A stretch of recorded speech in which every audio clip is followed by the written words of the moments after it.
मी आज बनवणार आहे 4 किलो बाजरीचा बाट. त्याच्यासाठी हे सगळं साहित्य आहे. मी आता दाखवते.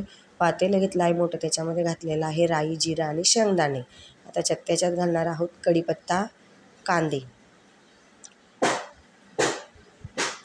हे घातलेले आहेत कांदे. आता कांद्यांना चांगलं परतवून घ्यायचं आहे, थोडे लालसर होता तोपर्यंत. त्याच्यामध्ये कांदे लवकर होण्यासाठी जास्त आहेत म्हणून आपण त्याच्यामध्ये थोडंसं मीठ आणि हळद घालून घेणार आहोत. हे घातलेलं आहे मीठ आणि हळद. ही केलेली आहे अद्रक, लसूण, धना पावडर, जिरा पावडर, याची सगळी पेस्ट, मसाला, गरम मसाला, चटणी, याची सगळे आम्ही मसाला बनवून घेतलेला आहे. ओला मसाला करून घेतलेला आहे पाणी टाकून मिक्सरमध्ये. तो मसाला आता याच्यामध्ये घातलेला आहे. हा मसाला चांगला परतवून घ्यायचा आहे आणि त्याच्यामध्ये घालणार आहोत थोडीशी हळद. ही घातलेली आहे हळद. मसाला चांगला परतवून घ्यायचा आहे तेल सुटेपर्यंत. त्याच्यात घातलेले आहे टोमॅटो आणि बटाटा. हे चांगले परतवून घ्यायचे आहेत. मग आपण त्याच्यात घालणार आहोत पाणी.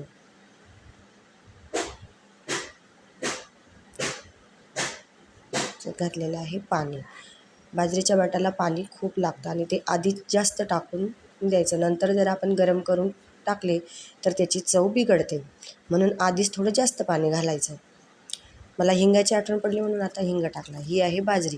हिला आम्ही ओली करून त्याचे फोतरे काढून घेतलेले आहे. त्याला कुटून घेतलेलं आहे. मिक्सरमध्ये उलटं फिरवून त्याला काढून घेतलेलं आहे आणि पाण्यात टाकून दिलेलं होतं सकाळपासून. ही आहे बाजरा. हे बाजरं टाकलं त्याच्यामध्ये. चांगलं धुवून घ्यायचं आहे आणि मग टाकायचं आहे. छान असा भुस्सा काढून घेतलेला आहे त्याचा. मिक्सरमध्ये फिरवून उलटं बटन फिरवून केलेलं आहे मिक्सरमध्ये. आणि हे आहे डाळ आणि तांदूळ. 4 किलोला आम्ही 1 किलो डाळ तांदूळ घेतलेला आहे मिक्स. अर्धा किलो डाळ, अर्धा किलो तांदूळ. पाण्याला चांगली उकळी आल्यानंतर आम्ही ते टाकलेलं आहे. आणि आता घालणार आहोत मीठ. अर्धवट शिजलेलं आहे ते. आता अर्धवट शिजल्यानंतर आम्ही मीठ घालतोय त्याच्यामध्ये.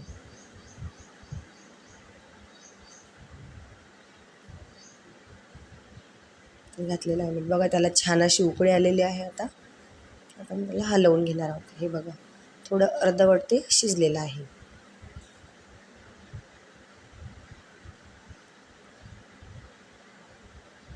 तर याला उघड्यावरच छान शिजवू द्यायचं आहे. हे बघा तर शिजण्याच्या स्टेपमध्ये ते आलेलं आहे.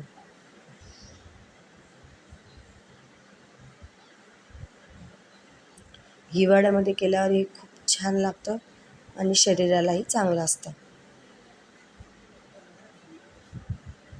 हे बघा हा झाला आमचा बाजरीचा बाट तयार. करून बघा, खाऊन बघा.